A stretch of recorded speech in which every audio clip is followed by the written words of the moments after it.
అసలు సన్యాసం అంటే ఏంటి గురుగారు? సన్యాసం అంటే సమ్యక్ న్యాసం అని అర్థం. సమ్యక్ అంటే ఏంటి? కంప్లీట్గా త్యాగం. ఏంటండి త్యాగం? ఏం చేయమంటే సమ్యక్ అంటే నేను పుట్టాను, లోకం పుట్టింది అన్నారా? అలాగన్నట్టు నువ్వు పుట్టలేదు.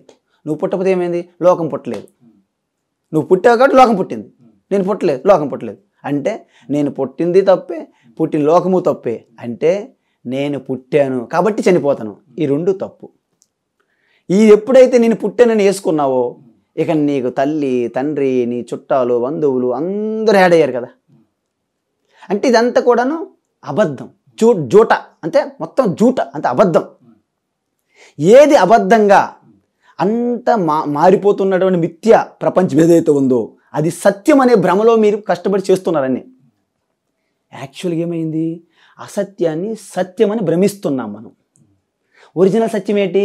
ఎప్పుడు మారంది ఒకటే, ఏకమేవ అద్వితీయం, ఆకాశంలో వ్యాపించి ఉన్నది సత్యం. అంటే సత్యాన్ని వదిలివేసి అసత్యాన్ని అందరూ పట్టుకొని ఉన్నాం. ఓకేనా? ఆ అసత్యాన్ని పట్టుకొని ఉన్నారు ప్రజలు. జ్ఞాని, వివేకం, విరక్తి కలిగిన వ్యక్తి అసత్యాన్ని పూర్తిగా విడిచిపెట్టి సత్యం అనే దాన్ని పట్టుకోవడమే సన్యాసం. అంటే సమ్యక్ న్యాసం ఏంటి? సమ్యక్ మిథ్యా ప్రపంచం, నామరూప ప్రపంచానంతటినీ విడిచిపెట్టి భావన ద్వారా సత్యాన్ని పట్టుకోవడం సన్యాసం. అంటే భగవద్గీత సారం గురించి, భగవద్గీత ప్రచారం గురించి మీరు చాలా భగవద్గీతనే మీరు ధ్యేయంగా పెట్టుకున్నారు ఈ యొక్క భగవద్గీత ప్రచారానికి సంబంధించి. అలాగే మీరు భగవద్గీత దీక్షలు కూడా ఇస్తున్నారట కదా స్వామి, అది ఎట్లా భగవద్గీత దీక్ష అంటే?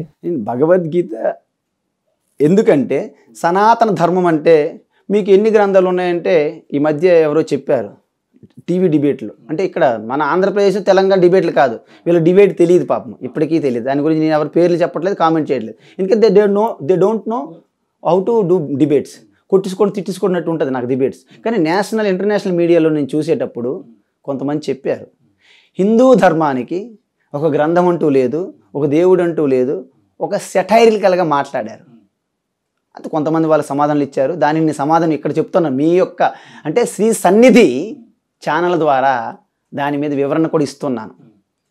ఎందుకంటే సనాతన ధర్మానికి ఒక శాస్త్రం అనేది ఎందుకు చెప్పట్లేదంటే కన్ఫ్యూజన్ అయ్యి ఉన్నారు. వాస్తవానికి సనాతన ధర్మానికి మూలస్తంభమైనటువంటిది వేదం. అంటే ప్రత్యక్షంగా, పరోక్షంగా ఈ ప్రపంచమంతా నడుస్తుంది.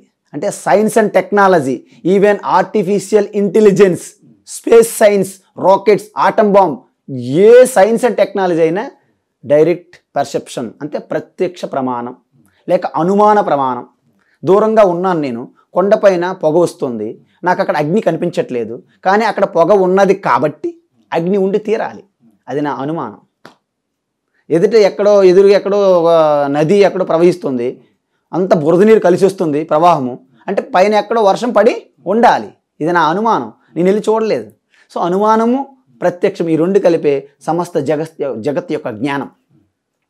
ఈ రెండింటికి అందనటువంటి జ్ఞానం ఏదైతే ఉందో అది అపౌరుషేయ జ్ఞానం. అంటే మానవుని యొక్క బుద్ధికి, మనసుకి అందదు, అతీతమైన జ్ఞానం. దాన్ని తెలుసుకోవాలంటే నేను ఒక వ్యక్తిని అనే ఆ బౌండరీస్ దాటి వెళ్ళి టోటల్ అంటే అనంతమైనటువంటి చైతన్య స్వరూప కాన్షియస్నెస్లో మీరు అబ్జర్వ్ అయినప్పుడు మీరు దర్శించే ఏ జ్ఞానం అయితే ఉందో అది ఈశ్వర జ్ఞానము, విశ్వరూప జ్ఞానము. ఆ జ్ఞానాన్ని స్పష్టంగా గుర్తించి మళ్ళీ మీ యొక్క పురుషునిగా బుద్ధిలో మళ్ళీ ప్రకటమైనట్టు గుర్తు. ఎలాగైతే మనకి స్వప్నం వచ్చిన తర్వాత కూడా కొంత మనకు గుర్తు వస్తుంది, బయటకు వచ్చిన తర్వాత నాకు ఇలా స్వప్నం వచ్చిందని మీరు చెప్పగలుగుతున్నారా? అదేవిధంగా మొత్తం వ్యక్తిత్వాన్ని విడిచిపెట్టి ఆ ఋషులు ఎవరైతే సమాధిలో దర్శించారో సత్యాన్ని, దాన్ని మళ్ళీ శిష్యులుగా కర్ణ పరంపర ద్వారా బోధించారు. దాన్ని అపౌరుషేయ వేదం అంటారు. ప్రత్యక్షానుమిత్యేవ యస్తోపాయో న బుధ్యతే ఏనం విదంతి వేదేన తస్మాత్ వేదస్య వేదత. అంటే ప్రత్యక్షానికి, అనుమానానికి అందనటువంటి జ్ఞానం ఏదైతే ఉందో దాన్ని వేదము అంటారు. అది ఏకైక శాస్త్రం. సో 4 వేదములుగా కంపైల్ చేశారు మనకు అనుగుణంగా. వేదం అంటే ఒకటే అనే అనంతం ఏముండదు, కానీ మంత్రములు అన్నీ అవి అనంతంగా ఉంటాయి కాబట్టి దానిలో 3 భాగములు ఉన్నాయి. మొదటి భాగము యజ్ఞాలు, యాగాలు, కర్మకాండ. తర్వాత రెండో భాగం దాంట్లో మీరు పాస్ అయ్యి నిష్ఠ సాధించిన తర్వాత నిష్కామంగా ఉన్నప్పుడు మీకు విరక్తి కలిగినప్పుడు ఈ యొక్క ఈశ్వరుని మీరు భక్తి భావన అంటే ఉపాసన చెయ్యాలి. అంటే మొత్తం ఈ ప్రపంచమంతా మీ శరీరంలో ఉన్నట్టు, పంచభూతాలు కూడా అనేక అంటే మీ కాలభాగంలో భూమి, నీరు, అగ్ని, వాయువు, ఆకాశం, ఇలాగ విశ్వరూప ఉపాసనలు, గాయత్రి ఉపాసన, అనేక రకముల ఉపాసనలు చేయాలి. తరువాత మూడవ భాగమైనటువంటిది జ్ఞానకాండ. సో ఇదైతే జ్ఞానకాండో దాన్ని ఉపనిషత్ అంటారు. ఉప అంటే సమీపం, అత్యంత మీకు సమీపం మీ ఆత్మస్వరూపమే. సో దాన్ని నిశ్చయాత్మకంగా తెలిసేది ఉపనిషత్. అంటే మీ సంసారం అజ్ఞానం నాశనం చేసి మీ స్వరూపతత్వాన్ని అర్థంలో చూపెట్టేది దాన్ని ఉపనిషత్. అనేక ఉపనిషత్తులు ప్రతి వేదంలో ఉన్నాయి. దాని అంత భాగం చివరి భాగంలో ఉండొచ్చు, మధ్యలో ఉండొచ్చు, కానీ వేదం యొక్క సారాంశాన్ని ఉపనిషత్. అనేక ఉపనిషత్తుల్ని కలిపి వాటి సార సంగ్రహభూతంగా వచ్చినటువంటి జ్ఞానం ఏదైతే ఉందో మహాయోగీశ్వరుడైనటువంటి శ్రీకృష్ణ ముఖార విందము ద్వారా ప్రకటమైంది కాబట్టి దాన్ని భగవద్గీత అంటారు. శ్రీకృష్ణ గీత అనట్లేదు. శ్రీకృష్ణ గీత అంటే శ్రీకృష్ణ చెప్పినట్టు, నాలాగా మీరు విన్నట్టు. అది కాకుండా శ్రీకృష్ణుడు తన వ్యక్తిత్వాన్ని పూర్తిగా సర్వవ్యాపి చైతన్యంలో అబ్జర్వ్ అయ్యి ఆ జ్ఞానతత్వాన్ని అర్జునుడికి మళ్ళీ బోధించారు కాబట్టి దాన్ని శ్రీ భగవాన్ వాచ. సంజయ్ వాచ ఉంది, ధృతరాష్ట్ర వాచ ఉంది, తర్వాత అర్జున ఉవాచ ఉంది.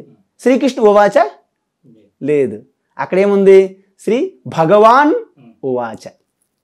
కాబట్టి నేనేం చెప్పానంటే సనాతన ధర్మానికి ఒక్క శాస్త్రం ఏది ప్రామాణికమని అడిగారంటే మీరు ఆలోచించే అవసరం లేదు. ఏకైక శాస్త్రం శ్రీమద్ భగవద్గీత ఒక్కటి. భగవద్గీత ఒక్కటి చదివి తెలుసుకుంటే హిందూ సనాతన ధర్మంలో ఉన్నటువంటి సకల శాస్త్రములు కూడా మీరు చదివినట్టే. అవన్నీ మీకు ఆప్షనల్, ఇది కంపల్సరీ భగవద్గీత. ఎందుకు? సర్వోపనిషదో గావో దుగ్ధా గోపాలనందన పార్థో వత్స సుధీర్భోక్త దుగ్ధం గీతామృతం మహత్ అన్నారన్నమాట. సకల ఉపనిషత్తులన్నీ సారాంశం అని ఒక గోవుగా ఉపమానం తీసుకుంటే దానికి దూడ అర్జునుడు.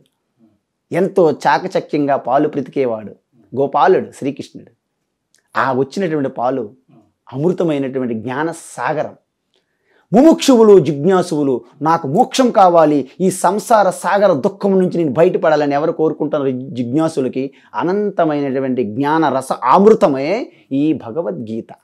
అందువలన భగవద్గీత అనేది సనాతన హిందువులు తెలుసుకుంటుంటే ఈవేళ ప్రపంచానికి మళ్ళీ విశ్వగురువుగా మారుతుంది.